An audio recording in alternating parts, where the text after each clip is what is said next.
Welcome back to the Brighter Side of Blue, our worldwide podcast coming to you almost live from Columbo's Cafe and Tavern in Dogtown, South St. Louis. Mm-hmm. It is the home of the famous Sebo's Thin Crust Pizza. There's 6 of them in the audience right now. Ricky Ray's enjoying one. Yep. And daily lunch specials.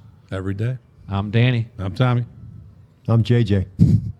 Producer John. You fall asleep over there? No, I'm just This fucking is a around. little late. He was gone last week. I'm getting back in the groove. But Yeah, there's yeah, an you elephant in the definitely room here, Danny. There's an elephant in the room. What The elephant in the room is we have one of our original listeners and a active participant in the show, Postal Dave, has given a gift to the Brighter Side of Blue. Producer John, want to talk about this? What this is? Yeah, Dave wanted to do something to, on the way over here, we rode down together. He just said, "Hey, I'm tired of hearing people talk bad about the police. You guys came up with this great," and he gave Tommy a lot of credit, because we talk about it a lot. But the thing is, as a group, we've done this podcast. Absolutely.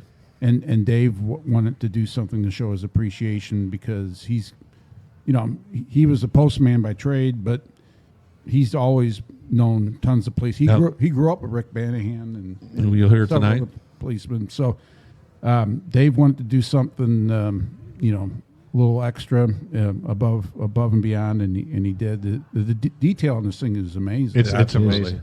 It's a tin thing. It's humongous, so we're not going to lift it up. But for those of you watching, it's a very, very detailed, nice St. Louis police badge with the badge number being the Brighter Side of Blue.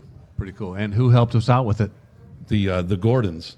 The Gordon? The Gordon family, and that is Kate and Butch Gordon, and Butch is a firefighter, so he is also a first responder. And they have a company called Silly Goose Sign Company. So I'm sure you can Google that. And the Silly Goose, we thank both of them on behalf of Dave, and we thank Dave. We really thank Dave. And Dave Mueller is his full name, and we call him Postal Dave because John hung out in a bar with Dave many years back, and there was three Daves. That's a shocker. So one was, what were all the Daves' name? Postal Dave, Drunk Dave, Big Wave Dave, and Hot Dave. Hot Dave, yeah. Hot Dave. So there was 4 Daves. So that's it. Hot Dave was because he was dating the bartender, so she named him Hot Dave. All right. Well, Yeah. Dave was one of the original fans that helped spread the word of the Brighter Side of the Blue, and he's done a lot of work for us too. Oh yeah. Helping out on these interviews and Federal Friday, he helps out. Yeah. So Yep. thank you, Well, Dave. thank you. Cheers to Cheers Dave. to our friend Dave. He is Yes. definitely part of Oh, gee. Right. Look at that. Come on. That's a pretty cool sound, man. It is kinda not cool. bad. It is. Postal is part of the blue wave that's traveling across the world. We started off as a grassroots. We still are a grassroots podcast. Especially Tom. Yeah, Just grass. just the grass It's a part of grass, it. it's a grass Yeah, podcast. yeah, and yeah. that's pretty true. But we didn't get into 59 countries and 65 million views by not subscribe, and sharing. Absolutely. So and then follow click us on on those our buttons. social medias too. Tell us about the social medias We're again. on Facebook, Instagram, and TikTok under the Brighter Side of Blue. So follow us there. Get our shorts and other. We're put some more stuff out on Facebook and Instagram with some pictures, and get a little bit more active on both of those sites and try to make it fun. And we got the BMF thing. We just taped that earlier today. If you haven't listened to that, Joe Cronin is once again joined by Jack Riley, our buddy. Okay, good. And we break down the explosion of the BMF. So if you haven't listened to that, listen to that. And it's getting really fun. We're growing, and we appreciate, and like Danny said, all the likes and shares and subscribes. They really help us out. So really appreciate that. And what do we got next, Danny? Well, it was kind of fun. We had some legendary ex-policemen on the show earlier, and they talked about their experiences with the famous wrestling at the Chase and the Kiel Auditorium. Basically wrestling in general. Wrestling, St. Louis wrestling. Yes. The history of wrestling, basically. From St. Louis. I mean, it kind of grew and it was fun, wasn't it, JJ? We did it a little different. We had 4 of them up here. We had retired chief of O'Fallon and retired lieutenant colonel of the St. Louis Police Department, Roy Joachimstaler. We had Kenny Gabel, who was the organizer of the Romeo'S. Retired lieutenant. Right. Retired lieutenant, but he was a sergeant down when he was running the detail for the wrestlers, or for the wrestling matches. And then you had Joe Walsh and Rich Banahan were his ace people, his ace crew for the wrestling matches.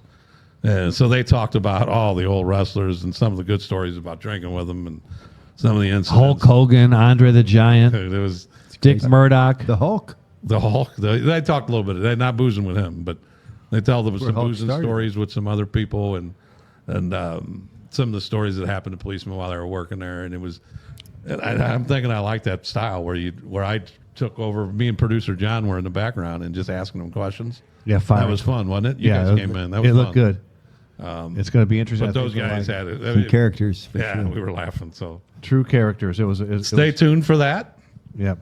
Yeah, and I was I don't know what caused me to do this, but I decided to look up our second show ever. This might be our 80th show or something, Yeah, we're getting up there. but number 2, and we were so raw. It was horrible. We didn't have any video. The audio sounded like we were in a tin can. We weren't that raw. We had clothes on.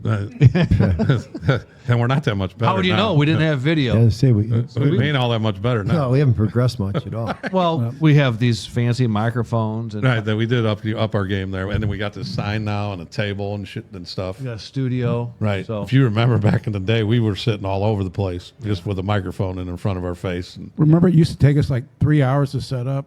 oh yeah, Yeah. Yep. And take down. yeah, me and JJ we struggled with that. How would you guys? how would you guys know? Right.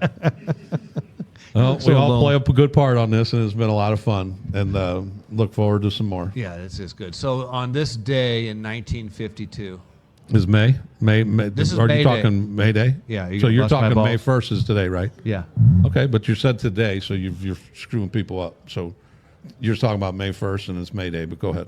Hey, from now on, when we talk about a date, it's the date. Let's just talk about the date we're filming. okay, yeah, exactly. Like- yeah, Tom. This day in history. Yeah, Tom. But Today's the we've- 30th, isn't it? Well, you better tell them what day you're talking about. Today's May 1st. Because somebody might listen to it on Friday, and it's May the 9th. All right, well, listen to me. Today is May 1st. My wife's We're birthday, filming by the this. way. That's not Friday, though. Happy birthday, Connie. Might be Friday. The most important thing is in 1952 on this day, Mr. Potato Head was released. Yes. Mr. Potato Head. Legend. And when they released Mr. Potato Head, they only released the accessories. You had to provide your own potato. What? Yeah, when they first did it. So you just poke it with ears. You Anyway. poke it with the accessories, put those big old ears on, the red hat, the eyeballs. You could put, brows on it, however you wanted to do it. But Mr. Potato Head made an appearance in 1952 on May 1st. Could you put those things on like a zucchini? Well, that would be weird, because Wouldn't it's be Mr. Potato Potato Head. Head stuff. Mr. Zucchini Head? Mr. Zucchini Head. They just smoother skin. They just had smoother skin. Yeah. Mr. Potato Head was a little, Yeah, potatoes. Little- Yeah, we're not hating on the other vegetables. Is potato a vegetable? Yeah. Yes. I think it is, yes. It is? I had to think about that real quick. I have no idea. I just want to blurt anything out. Yeah. You know how I am when I blurt shit out. 1952, Mr. Potato Head. May. So, Where was JJ last Happy week? birthday. JJ, where were Hey. you last week? I went to the police academy graduation. How was it? It was awesome. And my wife's first cousin's kid, I helped him get on. Didn't really need any help, but I act like I helped him get on. But he rocked it. He had a pulse. He did a great. Oh, he did more than a pulse. I'm just. No, I know. I'm just saying. If you But have he- a pulse, he please, had- please he had- apply. He had four. He had a big showing of family members there. It was pretty cool. His mom and dad, his uncles and cousins, and his brother. But anyway, his name is Anthony Michaels, and he took 4 of the 6 awards out of the academy. That's cool. What were they? Well, he won best PT, which is physical training, defense tactics. He won that. He won best overall scholastics, and of course, with winning those 3 out of the 5, Top cadet. He won best overall. Holy Good for cow. him. He will be in Mobile in a month. You might, but Yeah. hey, I got to give Good the other job, guys, good the job. school, the president. Oh, Jesus Now, Christ. Postal, this has got to stop. Yeah, it does. He can't resist. But But I do want to give a shout out to the other two guys who got awards. Andrew Jones was the president of the class. He had AJ? his speech, and he did a good job. He was funny. He was good. The guy How ran many for recruits? He won The guy court. ran for mayor. Yeah, The other guy. The other one. Okay. How many in the graduating class? 14. But anyway. we got to get that up. Yeah, we do, and I think they are. But he won the Core Value Award, and then another kid that won the firearms. Which, if you had said which award is Anthony going to win, I'd have said firearms. And he came. He got beat out? He did. This guy shot a perfect score, 900 out of 900 points. So he's That's tough. quite the marksman. So that's kind of cool. Do you know I finished the tops in scholastics? Did you really? I knew he did. Yeah. So I told- The police academy is the easiest academic institution ever. Let me just say something before you degrade the police academy. It's not that hard, but you still have to study. You have to study. You have If to study. you're me, You have to show if you're me.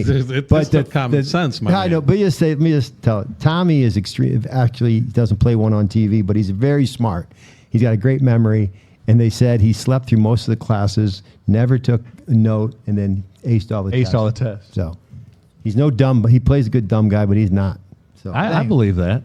Anyway, You have an academy story.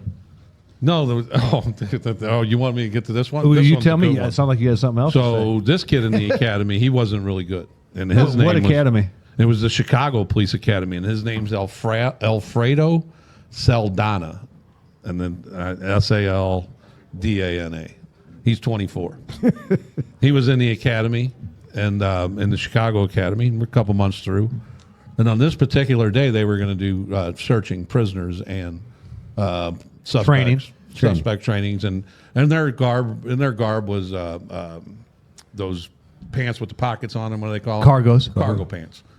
So that was part of their daily uniform. So this particular day, Alfredo shows up. There, he's ready to go, man. They're going to get this searching thing done. So the searching is part of the searching is that they'll give you predetermined drugs that are marked, 4 little things, and it was for heroin, and they marked them a specific way so it doesn't get mixed up. And you're thinking, hey, that's kind of stupid. Why would you do that? I mean, well, we're about to find out why they do that. So it was Alfredo. He was going to get searched by whoever else in the academy, and he's given the 4 heroin Capsules. marshals, and they're he's supposed to hide him. he's on his supposed person. to put him on himself, Right. And so then the other guy comes up and searches him. Well, he doesn't find the fake dope first. He finds 9 things of crack wrapped in money sign things. So and then he finds the other dope.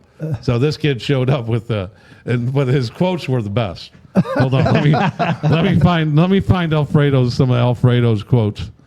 The first one was, Was that my pants? "Stand by. That's nothing. That's just garbage." The next one was, "These aren't my pants. They belong to my brother." These aren't my pants. Right, They're right. they're academy we've heard pants. those on How the many street. times do you hear that? Oh my the God! street, This ain't my absolutely. jacket. Yep. Yeah. It's amazing how. This is my brother's jacket. Yep, I can see that. These ain't my shoes. Right. I didn't throw that. They probably were his brothers. I think he should stay on the cab. Well, but the thing is that when you're 24 years old, you should not be. Your pants should not be laying in the vicinity of your brothers to where you might pick them up. And You might pick up 8 rocks of crack cocaine. Yeah. Especially And go to your especially police if you know academy your- job with If your brother's a dope dealer, you might Wrapped want to in stay money away signs. from his pants. Yeah. Right. Yeah. But I wonder if I got to think that recruit that found the dope is going to get the recruit of the month. Don't you think? He knows what dope is already. I don't think Mayor Brandon Johnson would put up with that. Yeah, he would. I think he would. He could probably go up to 7.5%. 7.5% approval rating. Yep. Brandon Give him a Johnson. second mayor. chance. He blamed it on Now- Richard Nixon. Right. He made a Yeah. bad decision that day. He'll have the Johnson family behind him and the Saldana family behind him. Hey, can 7%. I talk about? I wasn't here last week, Uh-huh. and I watched it, and it was a very good. Dave Rudolph was awesome. He It's was a great, great wasn't he? story. I love that story. I was disappointed. I knew a lot about the story, but there were some things he told me that night, or I watched the show that were different that I didn't know. It was pretty cool. I mean, that's a great story. Anyway, that's not what I want to talk about. You talked. John had. I love John's thing when he talked about gun Yeah. nuts. But Yeah. I think you don't use gun nuts. You use gun enthusiast. Okay. All right. Just want to get that out of the way. They're So going- you took offense to being a gun did. nut? I'm not a gun nut. I'm not a. I'm like John. I like guns. enthusiast. And the funny thing about it is, I probably have taught over 50 classes on tactics on shooting. We need to do that. CCW class. I've taught so many people how to shoot. I know tactics, and I know. So people really think that I know everything about guns. And they'll give me model numbers. I'm like, dude, I don't know what you're talking about. Yeah. There's in every class I had, there's some guy that wants to talk my ear off at break about all these AKs and oh shit. man, he knows the ballistics, and I'm like, I tell you what, I don't really know a whole lot about. I mean, I know the guns I shoot, and I know my AR and all that, but I don't know like model numbers and guns, and I don't read gun magazines, but I thought I think we need to do that. Yeah, that was good. Is That have was a fun. podcast and rent out. JJ's got access to some ranges yeah. and do his safety class. I think we can offer Gun class. people to come out there and do a safety class and a gun class. I think that would be good. Well, I haven't done a class in a long this And then we this do year. a podcast from there. Yeah, but I mean, I get No- people no calling me all the Jameson. time. I'm trying to get away from it. No, but definitely. Well, no Jameson. No. I don't know if they sell Jameson at gun places. No. Probably not a But good what, idea. there's something else I want. Yeah, anything else you want to bust balls on from last week's podcast? Oh, the 24-year-old with the older man, and they're all like making a big deal. You can't blame the guy. No. Here's what happened though. I mean, Tommy did Bill- some math. if you're- he broke down Belichick- some math. Bill, but this is some weirdo shit. and then like she's the gold like, digger, so it doesn't matter. I get that. I He's get just that. he don't care. However, he knows this- she's a gold digger. But he's got to come out and tell us. That he's dating a Right, gold he digger. could just say, "Hey, man, here's what's happening. Is she's 24 years old. She's rock solid hot. I don't care if she's bagging Not rock solid. I'm giving just her. saying, okay. I'm giving her She's- 7.26. She's 24. for a 74-year-old. She's 100 out of 100. Yeah, Okay, right. so he's 74 and she's and then did you That's hear the creepy. latest? Did you hear the latest? yeah. I've seen She's it. got $8 million. She accrued $8 million in real estate shortly after they started dating. How? That's what people like to hear. And that's what I'm saying is that if Bill Belichick just came out and said, look, people, it's not that big of a deal. Everybody knows what's up. You know, I'm 74. She's a young gal. I'm getting mine. She does her thing. Everybody be fine with it. Everybody be like, all right, never mind. But now it's like I want him to blink twice if he's under. Are you in danger, Bill? I don't think he cares. He's in fun day. I'm in danger. He's gonna. Is he gonna call 911 and order a pizza? You know, he might be in danger. He ain't in danger. He's happy. He's a lark, dude. Tommy gave a little perspective on the age. I mean, there's a little trick. Right, with- That's creepy, This I has been get going it. on forever. By the way, is. Hugh Hefner. I was gonna say, Hugh Hefner did it. He was doing this forever, and everybody was under like, oh, He okay, had he's Hugh three, Hefner. he had you three know, women Playboy. living, 3 young women living with him. All the He had twins living with him. Yeah. all the time. when Belichick's new girlfriend turns 50, which is a milestone birthday, turns 50, he'll be 100. Right. That's when he'll finally. He has to live 26 more years to say he's dating a girl half his age. So he'll be 100. She'll be 50. But So I'm just saying. hey, he's every other old guy that he's like, they look at him and go like, way to go, buddy. Weirdo. Good So job, we Bill. had a comment from one of our fans, and Tommy does a good job of responding to the comments. But you'll like this, JJ. It said about Cronin and Tommy on the Federal Fridays. Said there's no way these two dudes were patrolling the Vaughn in 1991. They're too young. That's a compliment to Tommy, Right. You know, Especially to me. Cronin Tommy- looks young. Well, Cronin Yeah, looks I young. look like He I puts coulda more patrolled hair dye maybe. than Right. He don't that need- you do, Oh, gel. see. I do gel. Now I Cronin's do going to gel. get his feelings hurt I do by you gel. saying that he used. Come on now, his hair is not that black. People accuse me of that. I don't, because my beard's gray. My hair's not gray. Right. But I always That's- wear a hat. You always wear a lid. Your beard is gray. Right, it's gray as a bitch. That's more common though. Another comment said, JJ, that in 2013, I arrested one of our listeners I for heard a that. gun. I did. And he said that I had a search warrant for his house and his car. You were like a major at the time, or captain. No, Captain. And he said that he has now changed his life. He's got a family and a good job living down in Texas. You want to know Great something? job, Dan. You know what, Danny? I think it was actually a case of misidentity. Because people used to always call me you because we're about the same size and built similar. But I rode I on the think- same motorcycle. Yeah, I rode on the same motorcycle. I think the guy got us We'll never forget confused that story. and thought that I probably was the one that locked him up. It's probably me, not you.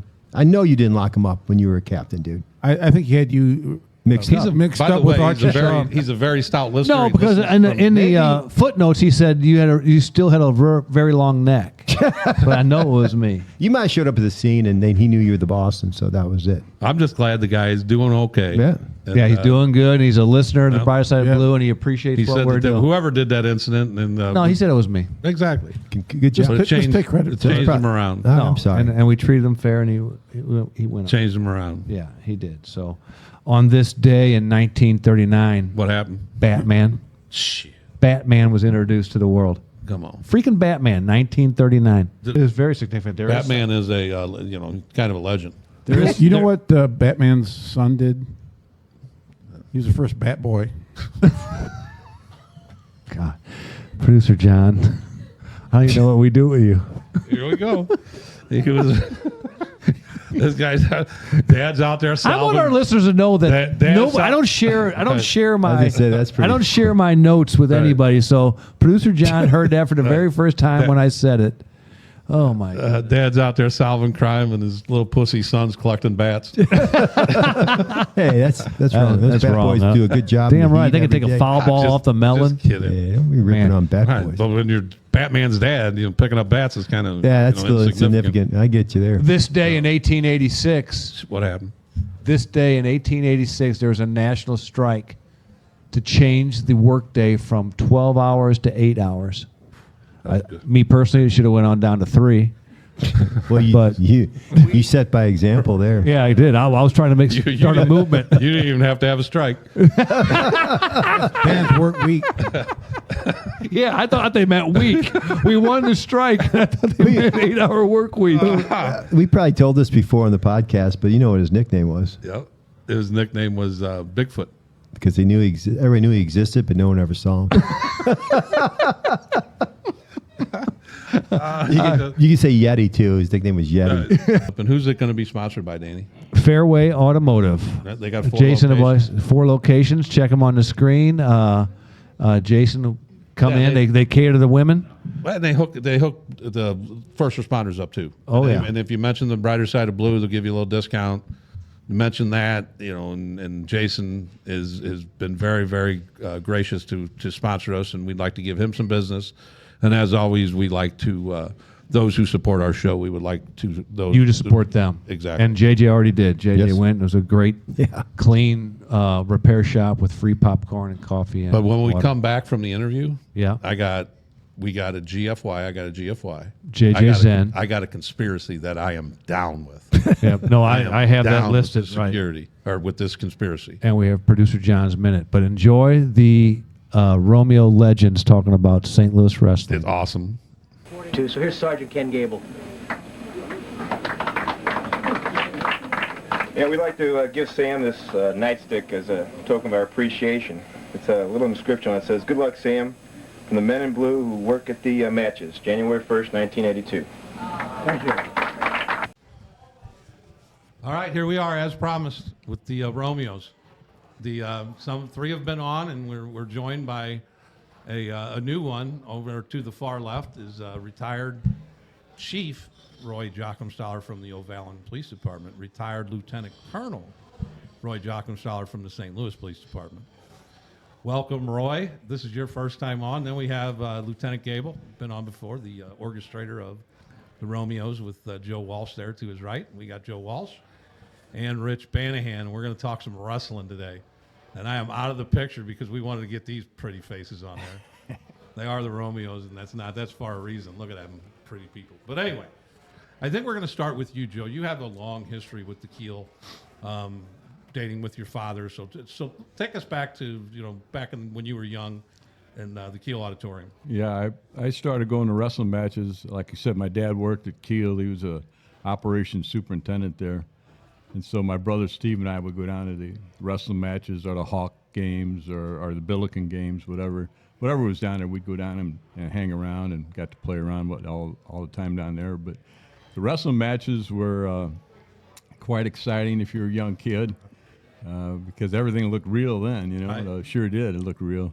But I started out, I remember going down there and Luthez and Pat O'Connor, This was late 50s, you know, and Eduardo Carpentier, the Flying Frenchman. Yes. You know, Kenji Shibuya, Taro Mayaki. Name that you didn't pronounce. Oh yeah, yeah. Oh, it Whipper Billy Watson. You know, Killer Kowalski, Gene Kaninsky, Rip Hawk. You know, I love it. They were unbelievable. But just to put it in perspective, these guys were, they were all. It was a rough business for sure. You know, I'm sure it still is, but it was a one night stand. You know, and you go down there and they were on the road all the time.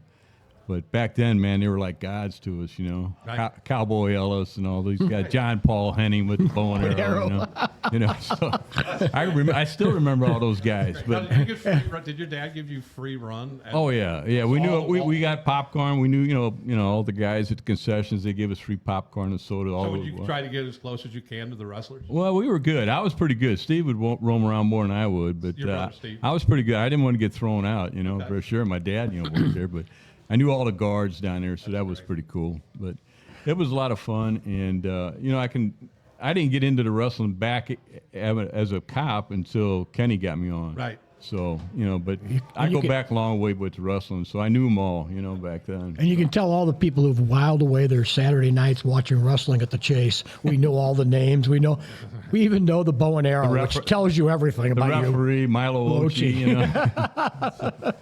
So Kenny, we'll go to you, and you give us a little background on how the police detail of the wrestling started, and you were there from almost the beginning. So go ahead and tell us how it started. Yeah, Lieutenant Lauer he was then Lieutenant Lauer had the detail along with Sergeant Sieberman, and unfortunately Sergeant Sieberman had an automobile accident, and he died in the accident as a result of the accident, on duty and things like that. So I got a call from Lieutenant Lauer at the time, and he said, would you be interested in taking over the wrestling detail, because Sieberman just lost his life. And I said, sure, yeah, no big deal, right? I said, what's it entail? He says, all you have to do is get the wrestlers to and from the ring. I said, that seems pretty simple, right? Simple. So the next night... Obviously, Kenny never he went had to no wrestling. idea. Yeah. No idea. So the next night was it was at the arena, and 16,000 people are there. And there's supposed to be 8 policemen show up. Well, only 3 show up. Okay?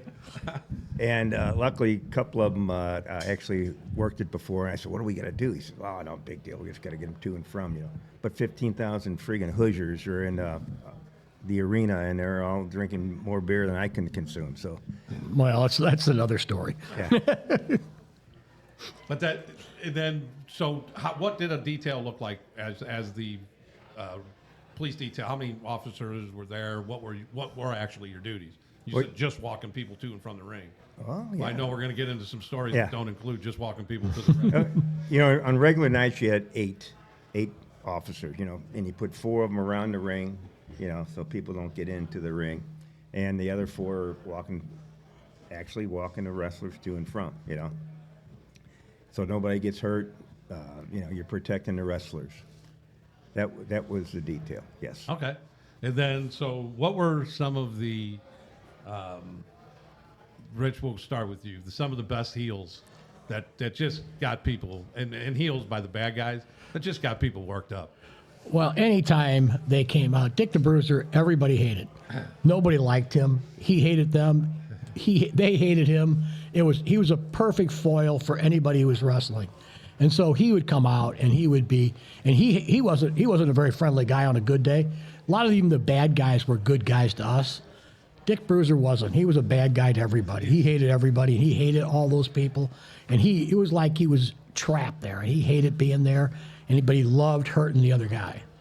So it was a lot. I mean, you walked them down, and you just kind of bull rushed everybody by you, and you just kept right on going, and you get them down there. And then the stories always, more than one time, these wrestlers would be in there and they'd be running around acting like fools. We got to go. We got to bring the next group down. So many a time we'd be like, listen, we got to go. We're going to go. He goes, I'm not done yet. Well, we're going. Right. They'd come right out of the ring and they'd be with us. Who wants to take the Rowdy Roddy Piper? Well, yeah, I mean, Rowdy Roddy was, I guess he was big in the 80s. That's when he came up big in the 80s. And by that time, Kenny had already put together his A team, you know, so we were working under Don Knotts over here. Are you So referring? Kenny's a sergeant at the time, and you two are patrolling. Right. He, like I say, he put together his A team, and like I said, it was Don Knotts. But it was, we had a lot of fun. But you know, as you go through these guys, like Rick was talking about the Bruiser, you know, he was a little bit ahead of Rowdy Roddy and all those guys. But most of them, you know, had to put their game face on. You know, they weren't going to tell you what was going to happen. I mean, they knew what they were supposed to do. They knew and they hoped that their partner would remember what they were supposed to do. And we can get into that a little bit later, because Murdock was pretty good about that. He was funny about that.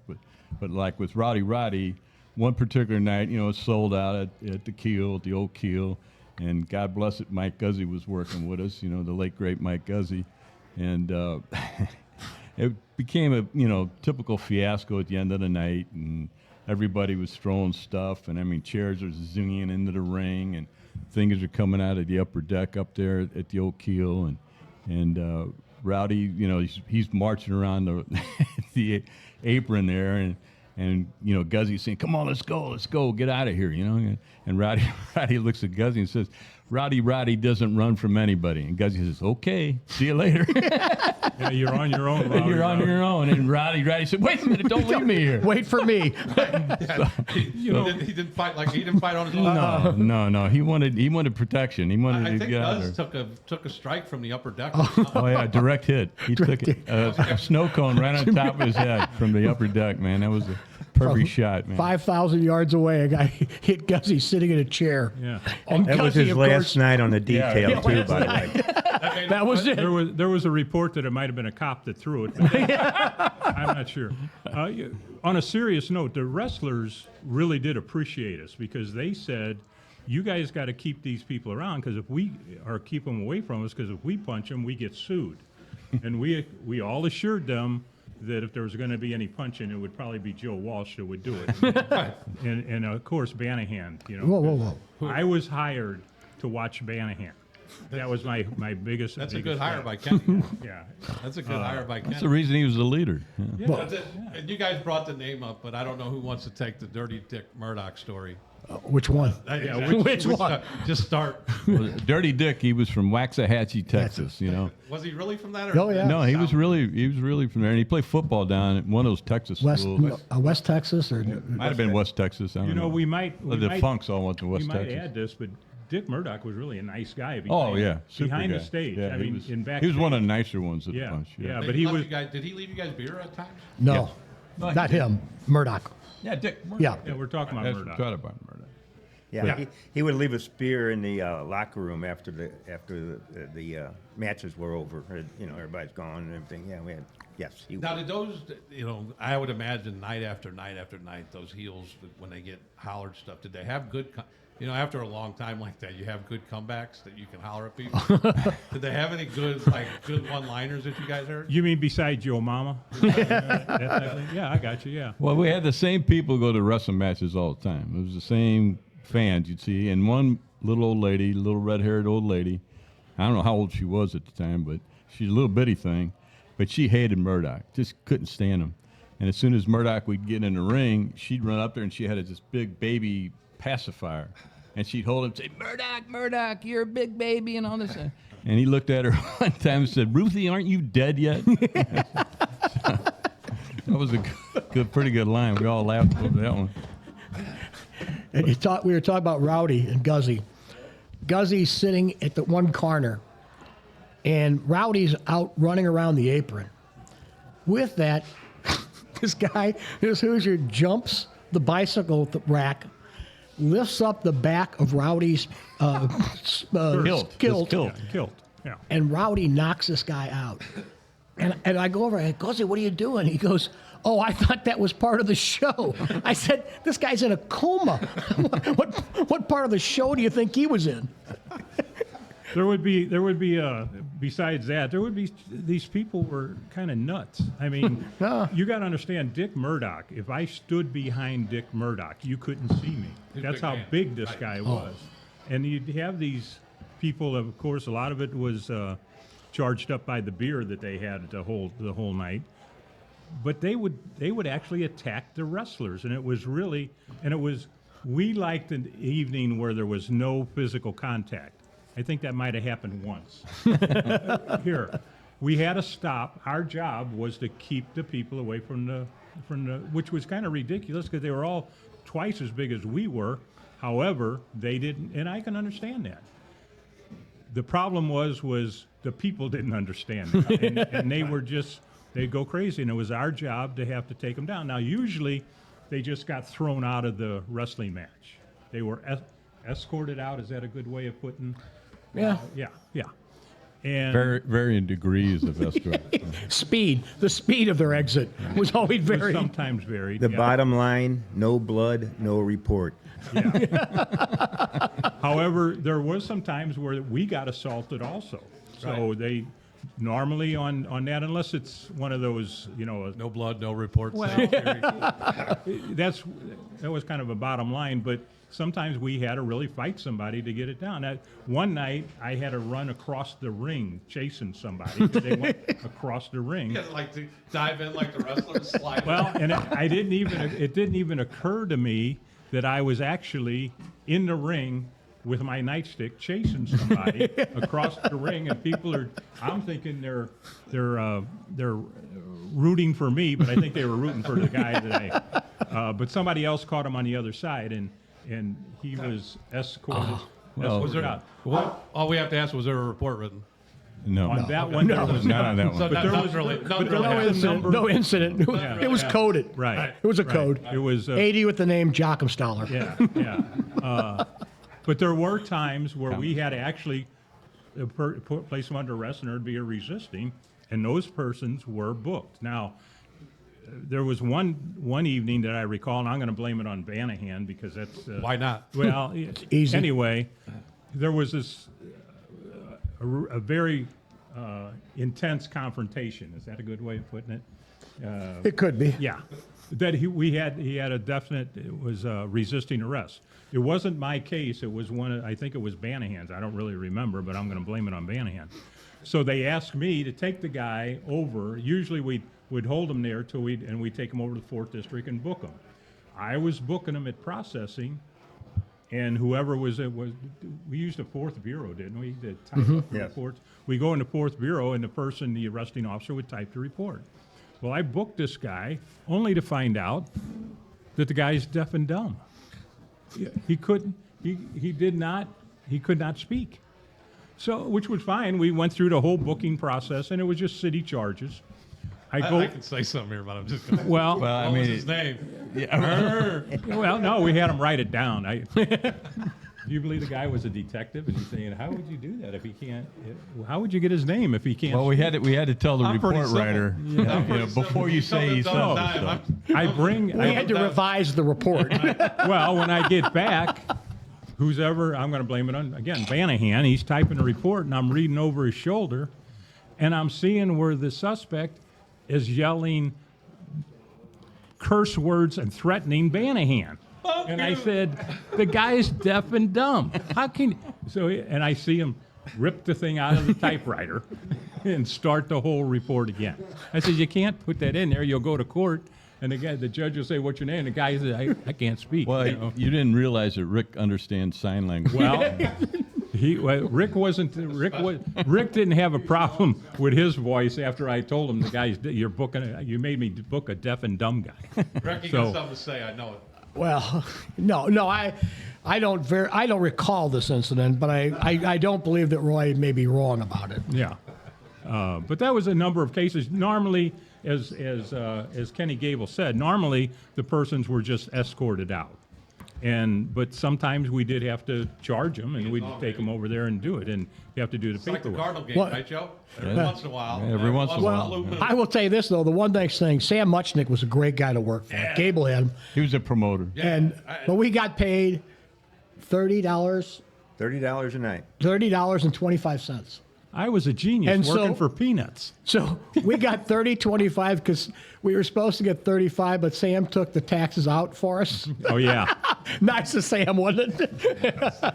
Who believes that happened? I mean, we didn't report it. Sam didn't report it. Nobody reported anything. So I heard in the past the one about Kamala the Ugandan Giant. Oh. Who wants to take that story? I'll take a little bit of that one. It was probably Kamala, you. So. For Kamala, no, I wasn't involved in this one as much. Kamala was about 6'4", 6'5", probably a good 3 bills. Oh, every bit. And he had a man named Friday. Friday. And he had the jungle outfit with a whip and a chair. A mask. A mask. He wore a mask. So, Of course, Kamala was So they were painted. like a team. it was like the Zulus. The Ugandan warrior. I mean, He was the Ugandan Ugandan warrior. That was his nickname. So we're downstairs, and they come down and say, "Hey, we got a problem." JoJo, who ran the elevator, who was about 5'3", 5'4", he's got Kamala and his man Friday, cornered.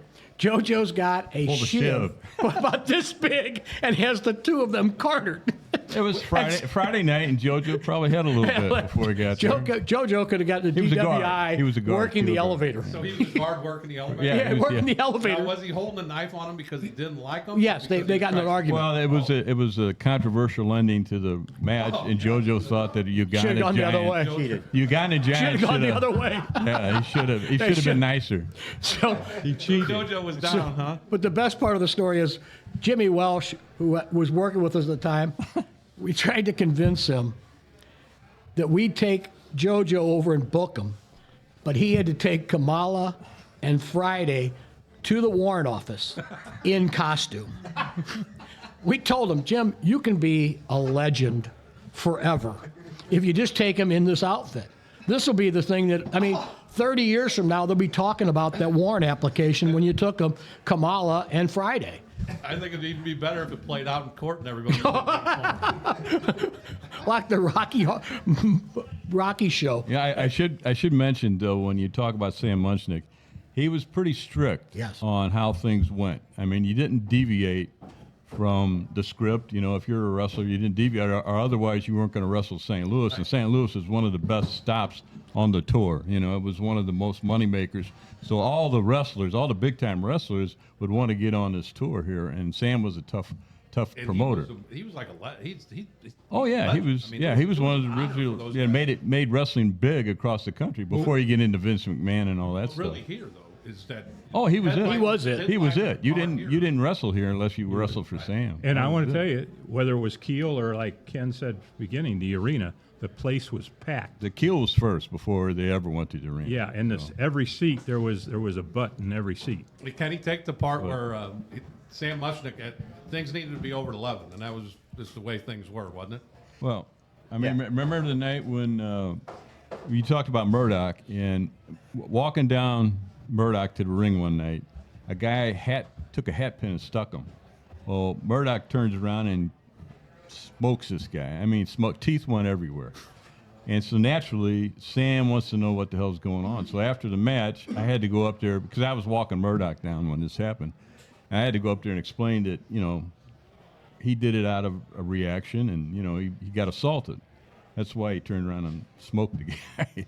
So that kind of satisfied it. Of course, Murdock loved me after that because I stuck up for him, But it was just the way things were back then, He's talking about 11 o'clock. Oh, at 11 o'clock. Yeah. Go ahead. You can finish that one. But, I mean, wrestling, you'd start, I think it was 8 o'clock, wasn't it? When it originally started? 7:30 or 8. 7:30. It was late in the day, but I don't care if you had an hour to the last match or you had 5 minutes to the last match. That some bitch was going to be over at 11 o'clock. When the sweet pan came around, I mean, that was it, man. it didn't matter. Match over. I don't care where they were in the match. All of a sudden, somebody's laying on the ground and getting counted out. That was it. 11 o'clock, they knew it. That's because Overtime. Sam would have to pay those people overtime if they went past 11 o'clock. Not just the wrestlers, the whole house. The whole house. Yeah. Including you guys? No. Or you guys get No. We never got over. We're straight pay. You know, I appreciate being here today because I just realized that I did all that shit for $30. 25 cents though. 25 cents. Yeah, 1980 though. That was a little different. So Kenny, I mean, everybody hears the legendary stories about Andre the Giant drinking. Anything you guys can recall about that? Well, yeah, there's one. I witnessed this. After they get done, it's usually a Friday night. That Sunday, they film the wrestling at the Chase. Well, this one was done that next Sunday, and Andre was in town, so he did 3 different matches, for the 3 different Sundays. And they brought him back a case, and it was red wine, a case of red wine, 12 bottles.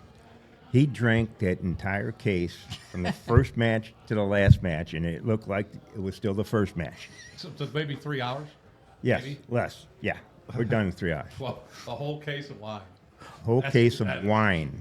I would drink a 6-pack, He drank a case of wine. When he would drink a can of beer, you could not see the can in his hand. It was just like an empty. His hand was so large, it just enveloped the can of beer. Did you guys ever drink with the wrestlers after any of them? Did you guys drink? Well, just for also the Andre the Giant, people don't remember, he didn't get in between the ropes. He stepped over him. Right. Yeah. I mean, he would step over him, and you'd be like, "This guy is bigger than anything in the whole world." We haven't even touched on the Hulk or Ric Flair or any of those, and I mean, just incredible guys. King Kong Brody. Yeah. Kong Brody. Yeah. Where would you guys When you talk drink? about after drinking, one night we were working. It was Halloween weekend. I remember that. And for whatever reason, after the matches, we got Brody and I think Cowboy Bill somebody. It wasn't Orton, or I forget who he Ellis, was. wasn't it Bob Ellis? No, Bob Ellis was long before. He was long gone by then. I think I've heard a story in the past. Tully Blanchard might have been with you guys at one point in time. He came in a different time. Okay. That was a different one, but we walk into Jimmy's Saloon down there. God bless old Jimmy Gyrock. But we walk into Jimmy's Saloon on Halloween. Well, there's people in there in costumes and all this stuff, and you figure this is about 11:30 midnight, something like that. We walk in there and we got King Kong Brody with us, baby. Oh, we were rock stars, man. They couldn't believe it. Everybody's going, "Whoa!" Now, was he a nice guy? Yeah, he's a pretty good dude. Yeah. Pretty good dude. So would he ask you guys where you're going, or would you just say, "Hey, we're going to Jimmy's Saloon if you want to"? Just invite him. We just invite him, and the thing Yeah. was, and why we brought him to Jimmy's, Jimmy used to we go down there after every match. We go down there, and Jimmy'd say, "If you ever bring the wrestlers back, drinks are on me. We'll drink. You'll drink for free." So when we got down there, I got out of the car first, went inside, and assured Jimmy. I said, "Jimmy, that thing about us drinking for free, that's still on?" "Yeah, whatever you want. Come on in, boys. We got it. Belly up, boys. We're drinking." And of course, Brody came along because he knew he was going to drink for free too. Yeah, everybody drank for free. It was the best. I mean, like I said, these people in South City have 3 of the wrestlers that every Hoosier on the planet knows. Then what about Leroy Nunley had it? That's Gabel. That's Gabel. That's Gable. Go ahead, Kenny. Well, there was a little disturbance in the. Let's just describe Leroy Nunley first. Well, he's a country boy, I guess. St. James. He was from Dogtown. Right. Leroy was. Big guy? What to do? Yeah, he was about 6'3". Yeah. Big boy. Yeah. Good sized lad. So what happens? And we had a little disturbance in the stands after the match too. Let's get out of here, But no, we have to go back in there, and it got pretty ugly. Okay, and we get everybody situated. We get back, and Leroy lost his shoe. Shoes. We went back to that same place. That shoe was no place to be found. Both shoes. Yeah. They took his shoes off. They took his shoes. It During the course was of the unbelievable. fight. Did he ever? So he went home with no shoes. Yeah, on? right. He lost his shoes. Yeah. But he still had his gun. Yeah. Fortunately, he had his So gun. hold on to that. Yeah. Well, one of the things too is that with St. Louis as popular as it was, Sam Muchnick owned the St. Louis Wrestling Club, correct? Yeah. Talk a little bit about, if you guys know, how that it ends up being the WWF now because it gets sold off so many times, correct? Right. It was McMahon came in under WWE. Yeah. And then it became WWF. But he came in, and at the time he was encroaching on Sam's territory. Sam was part of the National Wrestling Alliance, NWA. And for his company. But they were going head to head for quite a while there, and we were working almost every Friday because one would book, the second Friday, the other booked the third Friday. So you just keep Because there was a rotating. competition between Yeah, yeah. WWE, and then the rest of them all Right. went by territories, correct? Most of them are all Like, territorial. then they would loan wrestlers to each territory, and it was up to Right, the you'd state work that level. circuit. You know, if you're a particular wrestler, you'd work that circuit. You know, and some of those guys, believe it or not, they would ride from wrestling venues to wrestling venues with each other because they all didn't, they didn't make a ton of money. So some of these guys would get in the car with the guy they just wrestled for 45 minutes and go out and ride to Sioux City, Iowa to wrestle them again. They all drove together. Well, some of them did, yeah. Some of them lot would. of them. It depends on where they were wrestling the next day. And who they were. If you were wrestling in the same place, they'd team up and. We're gonna take a quick break. Yeah.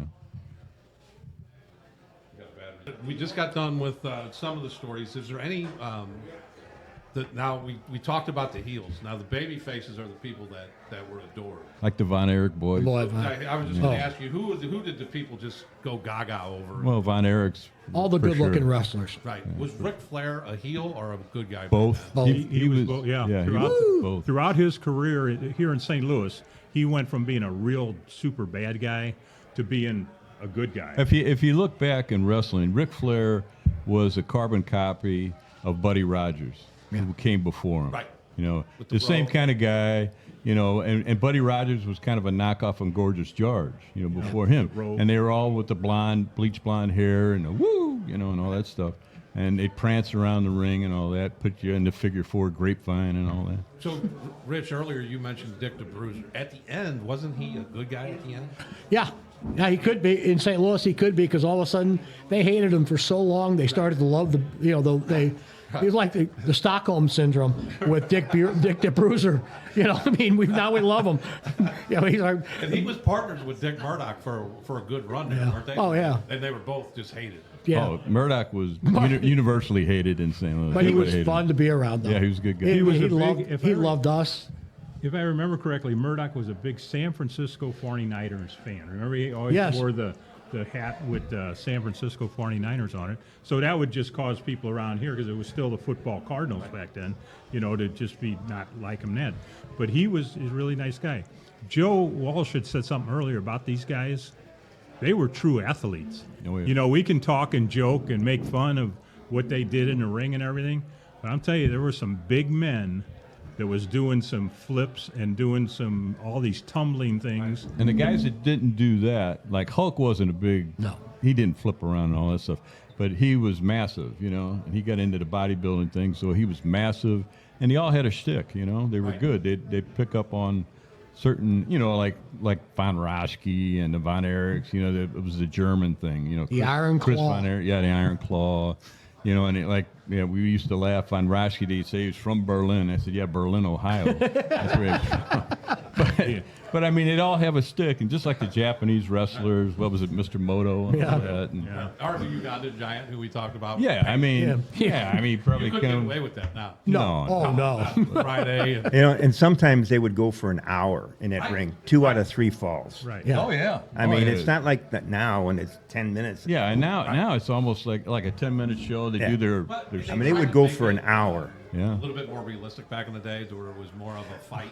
than- No. Yeah, I mean, it was more of a match. Jumping You off thought the more of a match. top Now rope it's like all the a time. TV show. You bring a ladder into the ring. Oh my God. You look at some of these guys, and on their forehead, you could see the tissue Brody for sure. from Yeah. where they would cut themselves, so there'd be blood coming down during the fight. When they'd roll out of the ring, and go underneath. They usually carry a little, like a razor blade, yeah. and they'd cut themselves. But you And could then that see. sweat would make it, even though they weren't big cuts. Oh, no. Yeah, no. you Well, if bleed cut from your- the head. just You like guys shaving, remember yeah. that. Yeah, you should. You bleed pretty good at that. Yeah. Right. And then the one that Rich, you had told me in the past that you were able to come across one of Mr. Muchnick's Books.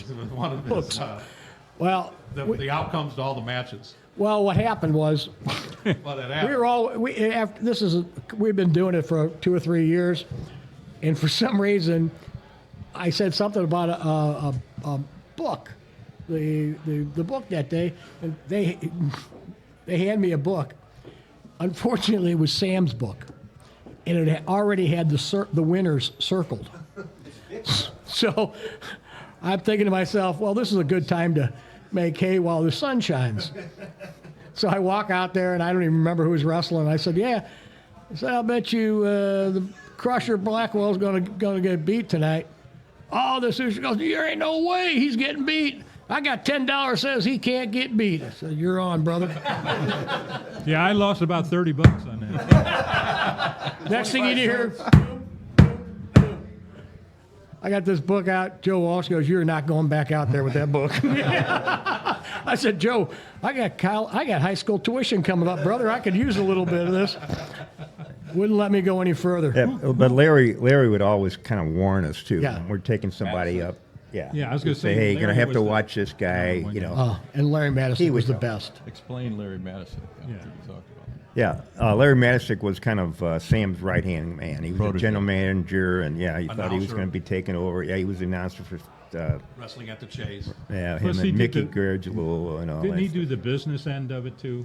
He did like the concessions and all of that kind of stuff. Yeah, he was involved because he Yeah. had to be a general manager, and like I said, Sam was kind of grooming him for the job, and he was very disappointed when that didn't happen. But Who were some of the other St. Louis personalities that were from St. Louis that were heavily involved in wrestling? Well, Luthez was from St. Louis, Okay. as was Joe Tangaro. If you remember Joe Tangaro's restaurant, he was a St. Louis wrestler, too. And I know Bob Orton's son ended up growing up in St. Charles. So I don't know if Orton was originally. I don't think Orton was originally from St. Louis, but somehow he ended up in St. Charles. I and thought his he was kid. from Florissant, Joe. I thought somebody told me he lived in One Florissant. of the kids, but I don't know if he was originally from the area. Yeah. But Harley Race was from Handsome Missouri. Harley. Kansas He was City. from Kansas City, Right. and then Lake of the Ozarks is where he lived. So Any Harley Race stories? Oh yeah, I tell you, Harley Race. He was a champion for a long time. He was. Handsome Harley, King Harley, whatever you want to call him. But it was amazing. We'd watch him come in. He could barely get up the steps. He had such a bad back. I mean, it was terrible. And how he wrestled for an hour that night was Yeah. beyond me. And Harley was one of those guys that could do the flips off the turnbuckle. He could do all that stuff, But then you'd almost have to carry him back up to the dressing room because he was so bent over. And it was amazing to me how he could do all that stuff. some of the most acrobatic. We talk about the Von Erichs, those kids, Von Erich's sons. They were amazing. They were the ones that was doing it off the belt buckle. Right. And doing Turnbuckle, the yeah. or the Turnbuckle, yeah. Yeah, belt buckle. No, but The turnbuckle. And they what I were, love you about could this- tell when they were all wired up. The one, I was going to say, When they were wired. Murdock told me one time, he says, I hate wrestling them son of a bitches. And I said, what's the matter? And he says, well, you never know how screwed up they are. He said, if they can remember what they're supposed to do, Little nose candy, did they? Oh. Possibly. Oh. Possibly. One night, Kerry Von Erich came out, and, Kerry was the biggest one of the bunch. He wasn't the tallest, but he was the most put together one of the bunch. He looks at me, and he's looking at the ring. He looks at me and says, wow, man, did you ever see such lights? And I go, oh, shit. This is going to be a night. I went to Murdock and said, you better watch out tonight, brother, because Just getting the lights. well, there were some times a tag team that they wouldn't even go into the ring because they were all worried about the lights. Yes. well, yeah, they'd start out going down there, Yeah. and you never even make it into the match. I mean, Yeah. things were going. Nobody tag them. It was crazy, Didn't you talk about Crusher Blackwell? Didn't somebody take a swing at him? Oh yeah. Well, that's those guys. Don't point to me. Black- I wasn't even there. The one night we were walking Blackwell yes. down, and somebody I think spit on him or something like that, and he told us, "Hey, grab that son of a bitch," He said, "Grab him. I want to talk to him." So okay, we bring him back. We think he's going to talk to him. Well, he put him in a sleeper hold and knocked him out, man. And there's guys laying on the floor. I said, I thought you were going to talk to him, man. Now what are we going to do with him? Yeah, now what? And then the other guy he crushed against the wall. Oh my God. He crushed a guy against the wall. He this Hoosier, and he just leans into him. This guy passed out. He just evaporated. Crusher was not very tall. He was No. probably maybe 6 foot at most, Yeah. but he was about 6 foot wide too. He was about 350. Oh my God, he was a easy. big boy. 400. Yeah, he's from Stone Mountain, Georgia. Yeah. He was another boy from. At least he claims. Where everybody's from. Yeah, well, Could be from Paducah, Kentucky. I enjoy this because I was watching all this. I was into this stuff. Oh, yeah. Yeah. As a kid, I loved the keel. My dad took me down there a couple times. I can remember it being smoky as a mud. Oh, yeah. Everybody could smoke back then. I think I slapped you and sent you back to your chair. Didn't I? Hey, Joe. I think I did. I threw a Summer's snow Eve. cone one time. I don't know what happened. I told you it was a cop that did it. Your breath. Summer's Eve. What do you got? What do you guys, man? I don't know. Which one was that with the? We're counting lawsuits now. Yeah.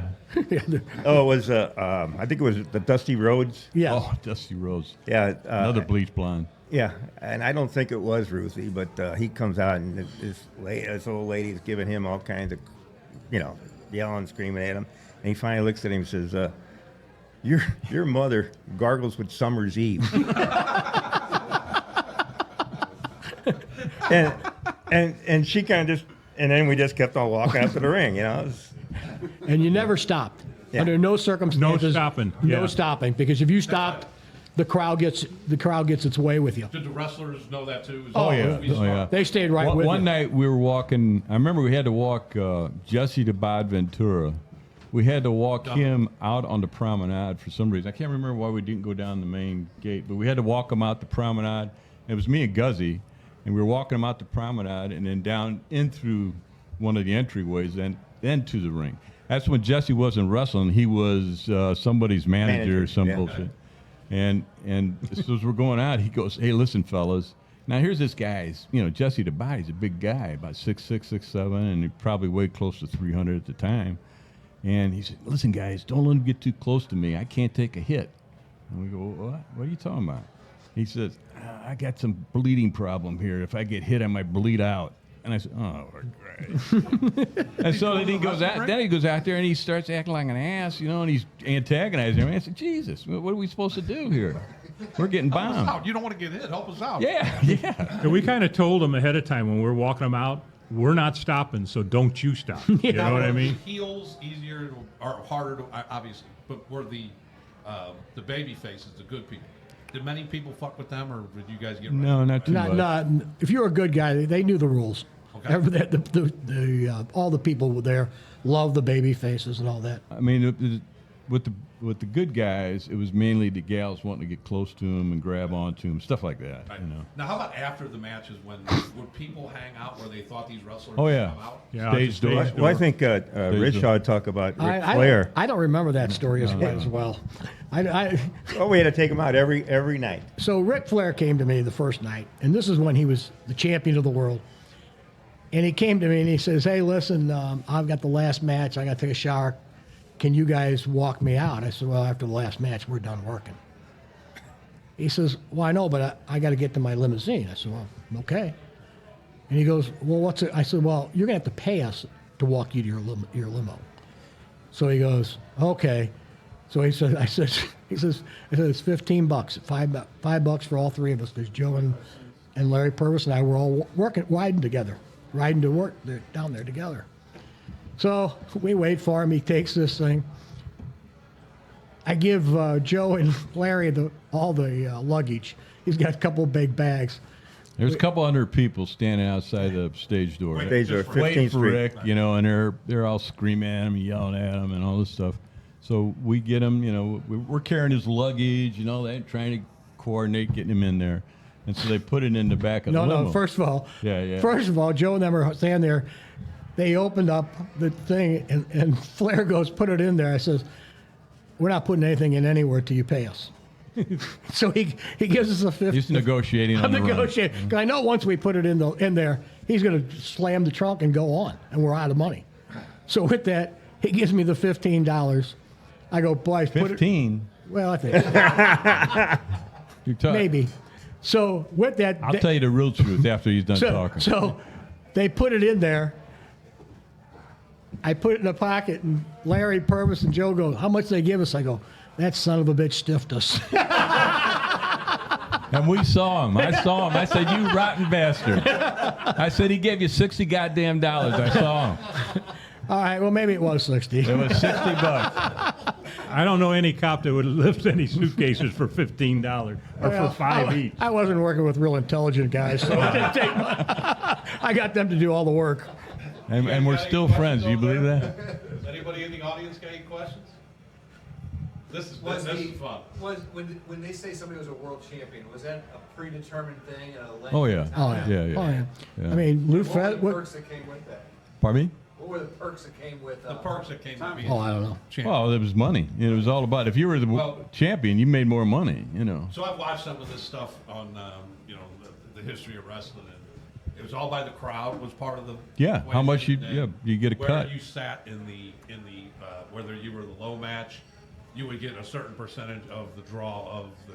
So this was a great town to be in because the draw, like you guys said, Yeah. was sold Yeah. out every time. It was full every night. 9,000-10,000. Yeah. So that's how they got paid. Go Was the Q. percentage of the draw and where they sat, and the Ric Flairs and Andre the Giants, and all those guys would just kill it. Sam Mushnick he was like a revered territory. This was a revered territory. Yes, it was. To get in the main event of any sort, or If you made it in St. Louis on one of the main cards, man, you were doing good. Right. You know, because then you'd be detracted to somewhere else too. Right. Plus, you got the bonus of going to the Chase Hotel and doing the where TV they all show. stayed? Yeah.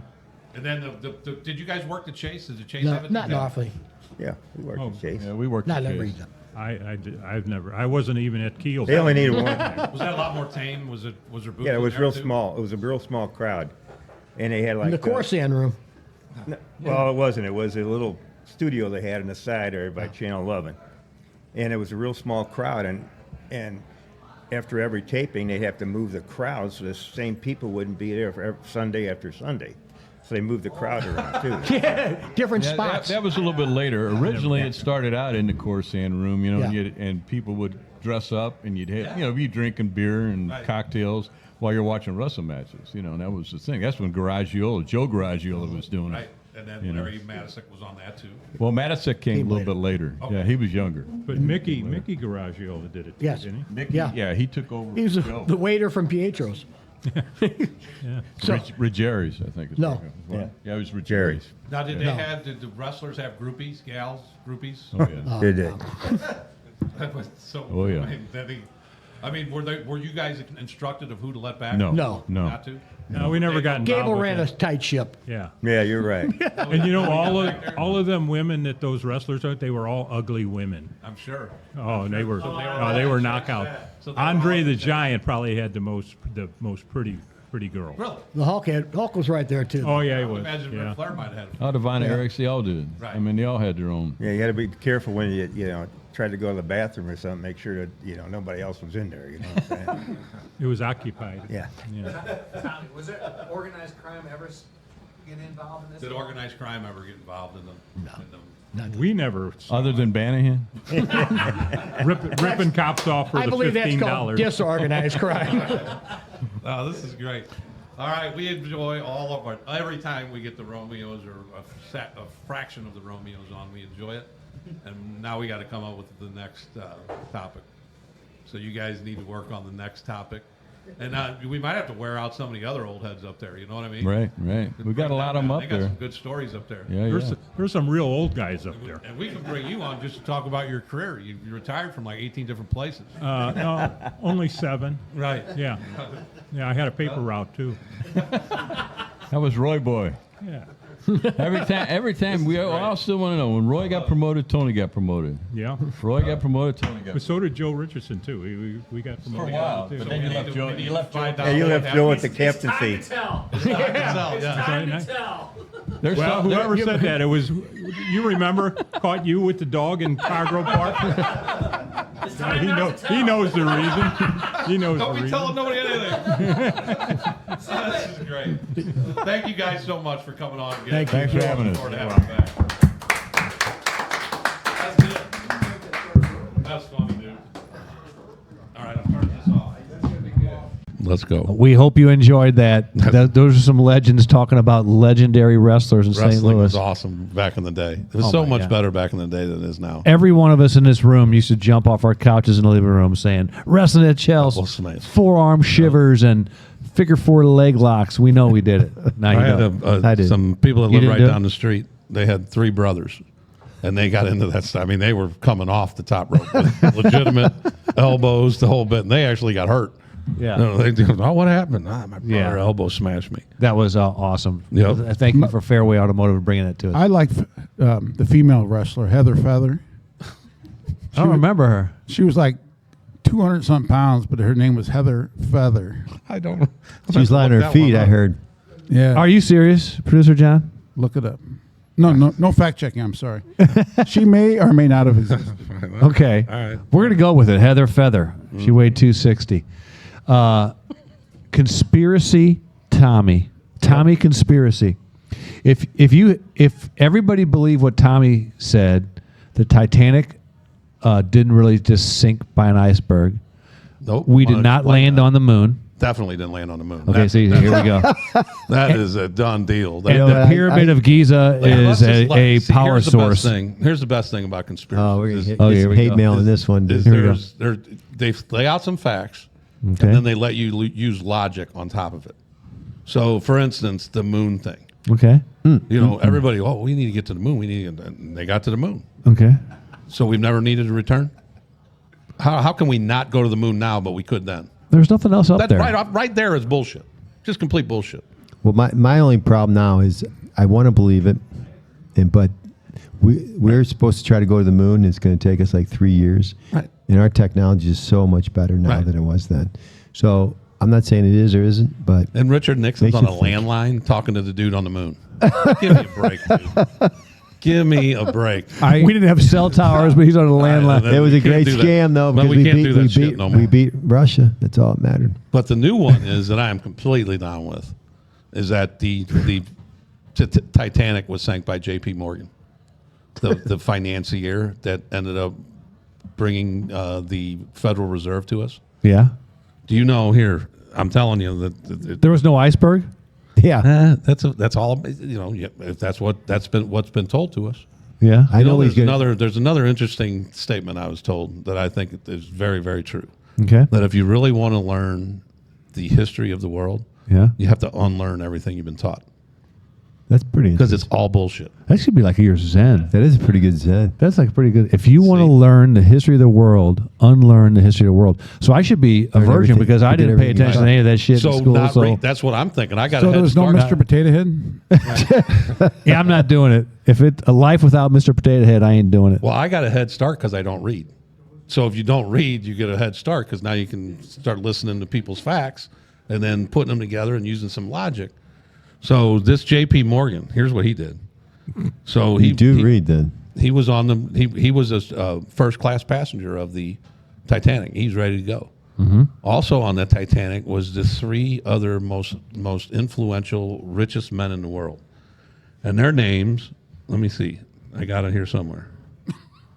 I got it because I mean their names were Benjamin Guggenheim, Isidor Strauss, and John Jacob Astor. Inkerheimer Schmidt.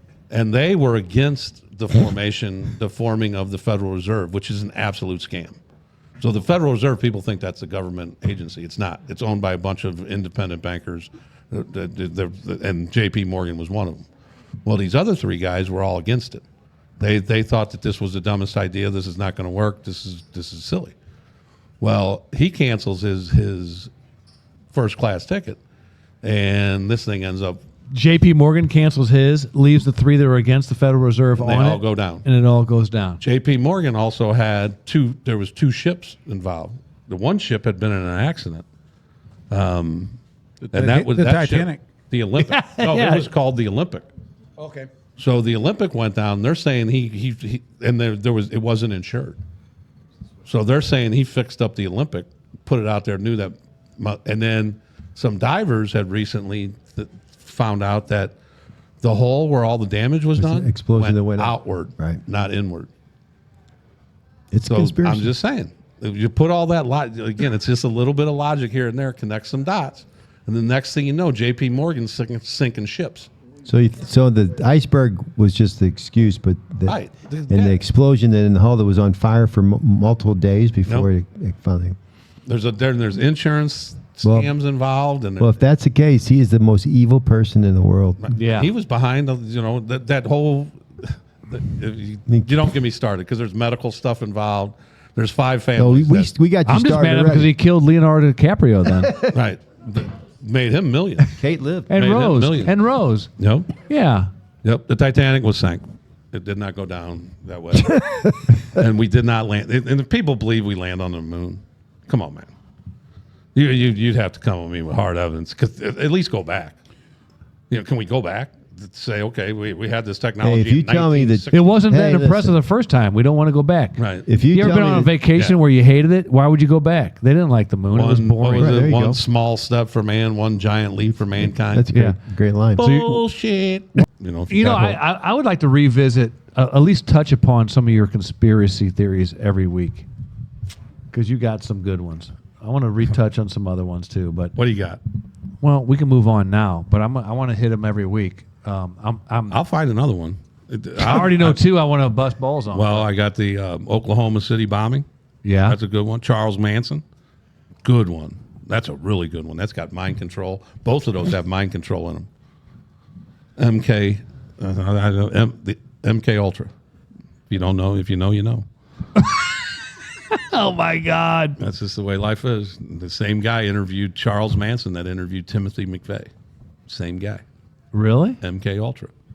Next thing you're going to tell us is that Budweiser's not the king of beers. No. You There's have a some pro- things you that have a are- problem there's with some John things that on are that. indisputable. Yeah, that's when John Right, quits. right. There's some things that are indisputable. Little facts like that are fine, but I like that. You know, the government is not what we think they are. well, speaking of the government, we have a new mayor. Our secrets. We have a new mayor, Kara Spence. Or That's remember I did that intentionally. I was Kara Spencer, and she's hitting the ground running, and she has brought back an old name. Jim Suleman is back as the director of streets. Thank goodness. Yeah. He retired in like 2006 or 2003, and he's coming back. So shout out to Jim, and she also named ex-major of the St. Louis City Police Department, a friend of all of ours. Major Sean Dace is the director of public safety. So Love Sean. She's a lot of I things got a are great happening. story about Sean. Here's another I'd have- fact. I'd have to get Another his fact? permission. 2006, when Jim Suleman retired, was the last time a pothole was fixed. JJ, Yes, are you sitting on a Zen over there? I am. I wish we had that music. Tommy wants to do some shit. Tommy, this is brought to you by Prime Performance. They are hormone therapy. They do vitamins for men and women. If you need health, go to Prime Performance. There's 2 locations. If you need health, I'm good. Be healthier. Hey, give me a break. I'm ad-libbing. 44 Fenton Plaza riffing. in Fenton, Missouri, and 122 Central Park in O'Fallon. Hey, keep going. Fallon, Illinois. In O'Fallon, Illinois. If you can't find good in others, you need to try to look and find what's wrong with you. Oh, okay. Say it again. Stop that abruptly. Say it I again. was like, man, you hit me hard. Say it again. You hit me Yeah. hard. So I I'm thinking missed about I missed myself. him. If you cannot find good in others, try to find what's wrong with you. Damn. I think I you guys like are that. good people. That was a good Yeah, one. I think you're a good guy. No, I'm just saying. That was That's a No, good one. that was I a like good that it. was I like actually You're- that was it. One of your better ones. okay. Good. That was really good. That was I like it. that was kind of Danny. That was kind of for him because he's so mean to me all the Be time. nice. That's Oh. that's exactly right. Be nice. You to had them. one shot to be nice to me when I was down in Florida playing pickleball, and Tommy Check was on the show, and you busted my balls about stuff. Trying to get even. Yep. I'm sorry, and I didn't mean make sure your powder blue hoodie sleeveless shirt. Next week I'll Towards bring. it. Next week I'm. I think already one have of it. you I'm gonna two, bring if in the this silver. keeps going I'm this gonna way, bring- one of you two are going to have to hire Danny? Corby Campbell to protect you guys. Yeah, but it's gonna be him Yeah. because he's a Uh-oh. gun nut. Hey. Right. Then maybe you both hire him. Yeah, do that shot with him. That's what Come we on, need to it's- do. no. Just pound No. on that shot. He's- I'll do shots. He's sipping. My problem is if I put it through my lips now, by the end of the show, it still wouldn't be down my neck. So I need time. I need time. travel. I need time. He's what's the thing? The time travel. The Lux was it in Back to the Future? Oh. The Flux capacitor. Flux yeah. Yes. Producer Yes. John, it's time for the Producer John Minute. Who's that brought to us by? It's brought to us by the Riverman Cigar Company, 8984 Watson Road. Dan Ponder. Dan is the man with the bands. Got any kind of cigar you need. And he is a fan of John's bullshit. Go ahead. Thank you, Dan. What do you have, Producer John? I don't really research this or think about it too much, but every once in a while something comes in my head. That's been a whole show of this. Yes. And on a beautiful day like today, I think about like when I was a young policeman sitting, well, not sitting, but being on like the afternoon watch, and you come on, you handle a few calls, but then you go get something to eat. Mm-hmm. And there was nothing better than going and getting a box of rice and finding a good place to sit there, roll the windows down, let the breeze come through the car, listen to the Cardinals game, and eat a nice box of fried rice. From Chicken Lucky's? breast. From Lucky's? I was a Chung Hua guy. Vin Yi. Yeah, but Lucky, We've all- Lucky, we always went in Lucky's because we wanted to see Robert. But, Robert E. But I think if you take it a little further, just getting that meal after, at 6 o'clock and you're sitting in the middle of the park and you're trying to Listen to the but Redbirds. inevitably. When Jim You can- Evans hit that home run in the playoffs, I know exactly where I was sitting in Baden in the parking lot, listening to the radio. See? Yeah. But inevitably when you're sitting you got to get that good spot though. yeah, Because I like that, producer John. A little if you're just peaceful sitting moment. there- yeah, it was a peaceful moment because you called out on the 40. You had a half hour to eat or whatever it was, and I always like to find a place where you had some place kind of scenic. I didn't want to sit. Some guys sat in the back of a The park industrial was never good. complex. Home Depot. Or something, The or- park Yeah. was never good. I want to sit somewhere where luckily I was in, the West End. I was in the 9th District when I came out, so there was all those nice houses. We could go to Forest Park, but because you knew that things were getting ready to kick off, and the rest of the night you'd be busy. But as long as you got that good meal in you, it was always. And if you're riding with a partner, that's when you kind of sat and talked. And Yep. it was I don't know. That's one of the things I miss about. The worst on the night watch was when you ate on the night watch. You get Nope. sleepy about 5 a.m. There's nothing open. You better get some coffee because you're You about get to go, very sleepy. You're about to go down. Yeah. That was a lonely feeling. 5 a.m. by yourself on a night Ain't watch. Shit happening. It makes me think of a story though that our friend Tom Malachek, Who is he? he's a guy. He's been on the show like okay. 32 times. Okay. Jimmy Uh, misses. But I just remember he said I think it was him and Tom Bottini were sitting there eating some rice, and a call came out for officer needed aid. And so and Tom Malachek was the passenger. So he you take off. Well, he went to throw his rice out the window.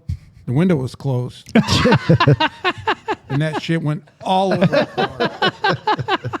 Is there anything worse to try to pick up than rice? No, nothing no rice. Way, no way. I guarantee there was dried rice in that car for Forever. Price. months. They had to get rid of that car. Probably. That's a good one. So I messed up our order. I should have done Tommy's GFYs before JJ Zen, because usually Tommy's GFYs get us all I wound think up. everybody's going to agree with me on this one. I know, but you can usually get us wound up. And then this is sponsored by Marvell Printing Company down on South Broadway. I don't have the address, but it's marvellprinting.com. The Stanza Beanie family, Mark Colombini. Go down and see him. It's a union-run shop. They'll help you out with any kind of signs you need. So go down and see him, business cards, all that good stuff. So go down and see him. But you know who really needs to go after themselves? Who? Tailgaters. People that just tailgate, that just constantly tailgate because they think they're going to get places quicker. Yeah. By that. And then What do you mean by tailgate? 10 Up feet. on you. 10 Oh, you mean feet. Yeah. not like out sitting in the parking lot tailgate and drinking. No, he means driving. Drive. Okay. When they're okay. right up your ass. And then you see him at the same red light. The next Right. red light, you see him. Right. Like, okay, a lot of good that did. I yeah. saw one, and this person was right up. And this couple was probably 70-ish, and they're driving the speed limit. And by driving the speed limit, this younger gal, was all up in her ass. I mean, just right on. She And was I don't in know it. about you. She was I in it. check my rearview mirror. Right. I'm not a tailgate fan. You're tailgating me. It's just so tempting to do the Break. Hit the Hit the break. brake check. Now listen. Now with that said, people that ride in the fast lane and go slow, Yeah, that's a they horrible are thing. they can go f themselves Right. too. No, but no matter if you get 5 feet behind them or 10 feet, they're clueless already.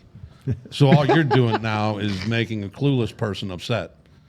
I would rather Right. if you I use get the you. lights, if you use the flicker, You seem upset. No, because I've been behind those people in the left lane, Right. and then you get Nobody so got mad, there. and finally go around, and some 80-year-old lady can barely see over the steering wheel, and you're like, there, ah, geez. there are people that have no clue of just basic road rules. I mean, they just have no. They don't know about the left lane's the fast lane and the right lane. They just get in and drive, and they just drive around. And so when you're tailgating them, they just think, it's no big deal. But the tailgating leads to probably a significant amount of road rage. Oh, Significant. the next thing is, and all cities are becoming fans of putting in the roundabouts. And nobody knows how to use a roundabout. St. Louis is the king of roundabouts. North City, But they it's have simple. Roundabouts everywhere. You don't. If a roundabout is working properly, you never have to stop. No matter you're just approaching it. If there's somebody in the roundabout, you just Slow keep down. going. You don't. But anyway, Right. I'm not. Well, there's a They- lot of just aggressive like I drivers said, that there's piss me people off. that don't know basic traffic laws or traffic, common decencies. Right. Yeah. They And just drive around aimlessly. Now those people caused probably the most road rage because they cause tailgaters to really, a tailgater can get in. It's like a bad drunk. They can get instigated like that. Yeah. Because they're just running around tailgating all the time, just like drinkers are drinking. Yeah. And they're just waiting to get angry. They're just waiting for something to pop off to get angry. So if somebody's going to speed limit, they lose their Can mind. I add- though, if you go ahead, JJ. Can I add go Absolutely. Go after yourself? Yep. Is these mini bikes that drive through downtown in Soulard? I think we kind of mentioned them in the last one. Well, But I'm I'm not going to get into it, but hopefully I'm guys, working on it. All right. That's all I'm going to say. If you would buy a new Ford F-150 from Schicker Ford of St. Louis, they have the distance thing that you can do the cruise control, the distance, so you wouldn't tailgate anybody. Right. And so just go down to so it's an Schicker Ford of St. Louis, anti-tailgating. Yeah, we'll name it. It that. is. That's It what pretty it's gonna much be. is. But they're still doing the employee pricing across all Schicker Ford St. Louis locations, Washington, South St. Louis, whatever. But they're also having the last run of the new Ram trucks, heavy-duty trucks. Yep. The pre-tariff. They still have a arsenal of trucks pre-tariff. You can get them Pre-tariff. pre-tariff. Need to get rid of them before the tariff ones come in. Yeah. Everybody's worried about the tariffs coming on board. I'm not worried about them either. We're not worried about it. But people are using them as excuses because a package came from UPS the other day and it was like really thick. You could tell it was clothing, and it was addressed to my wife. And I was in the kitchen. She didn't think I was noticing, but it was like 6 pair of Lululemon tights. And I said, "Jesus, what's going on?" She You goes, put them on and said, these are nice. I go, These are not fit for pickleball. These are too big for me. But These will be great for pickleball. I said, "Geez, you need some tights." She goes, "These are tariff tights." I'm like, "Okay." So now everybody's using an excuse. But just buy everything. Tariff. Everybody's going to make a ton of money. These are tariff tights. I want to talk about roundabouts. Okay. I have a Talk about it directly. Don't go around about it. I'm getting right to the point. That was the John Frank one. I like that one, dude. Thanks, Chief. I have a cousin who's been stuck on the Halls Ferry Circle for 7 years. He can't get out. Let's get up there. Help out your cousin. I can't get right. He's still. Because if you get stuck in the middle on the Halls Ferry Circle, you ain't getting out. I'll tell you what. That is one heck of a roundabout, dude. That was the first roundabout. That was an OG. That's an OG roundabout there. OR, or whatever you want to call it. Let's get up there and help him out. There's like 9 different major thoroughfares that dump into this circle. That thing And was you off get- the chain. Can you go up and stop traffic and let him out? You know, I mean, he's tired of eating a Right. Jack in the Box every day. It's one of my favorite songs too. What? Yes. I can't tell you how many By times yes. By yes. when Yeah. we would have those cases up in North County, like on New Halls Ferry and Old Halls Ferry and off of the 270. Well, there's no quick way to get there from headquarters, from downtown. There's just no quick way. So inevitably, you'd have to go through the Riverview Circle. And like you said, that's just like, oh, here we go. And you get on there and just hope for the best. They're actually redoing that a little bit right now. I think our buddy. There's Gabe no did way to about- fix it up. I don't know. When they break ground, cut loose his cousin. Hey, just let him out. Get him out of He there. wants to go home and see his family. It's been a long time. What about our communities? Communities that support law enforcement are safer places to live, and you know that. Peace. Peace. All right. Good.